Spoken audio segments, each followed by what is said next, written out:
Me look and me tell them this Kuf kafa Yatimane Fafaka na kufenta Me look and me tell them that Kunsumu Dauna richi uya Rema kopa kwapa Aba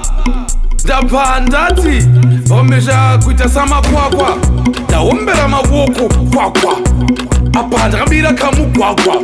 Nekuti tine chinangwa Mukatuchitwa kakaye chingwa Achaviringwa kunzi pataswika tadzingwa Moziva kuti madinga anovingwa Netote tutoramba takashinga Aiwa veve chitsinga Chibova uza takushinga Inga yakasara iri bishinga Kulinga ngoma mtsinga Isusu takasiya tavapinda Opposite yeye kupisa ndiri winda Apa mukwende ndakatinda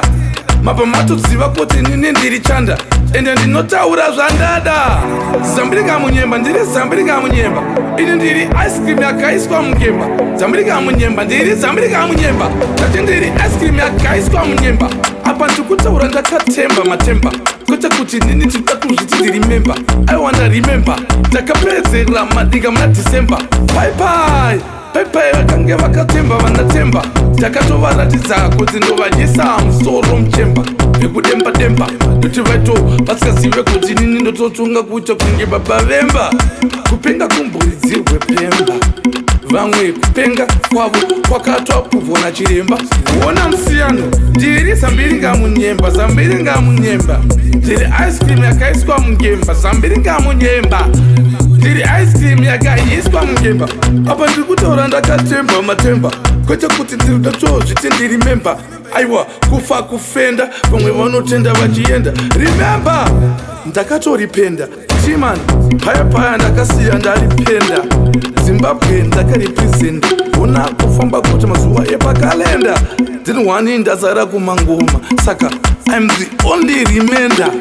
Iyoyo yengeri reminder Atisi kudzokera kumashure kuriwinda Ndaudza kuti don't bad minder Vanondisaiza munovachaidza Munondidaidza kana vakangobhaiza Ndekutoti isusu atisku Tikufara patatisi kufarisa Ipapo garei mavazivisa Kuti zvimwe zvacho zvinokwazisa Nekuti ukauya wega unoona musiyano Zambiringa munyemba ndiri zambiringa munyemba Ini ndiri ice cream yakaiswa munyemba Zambiringa munyemba ndiri zambiringa munyemba Tati ndiri ice cream yakaiswa munyemba Apa ndikutaura ndakatemba matemba Kwete kuti ndikudazo ndadzambo matemba Apa ndivaisa musoro wavo kamuchemba Ndakutovasiya futi vachidemba Saka tinoda kutenda Kuti kufa kufenda Haiwa ndaripenda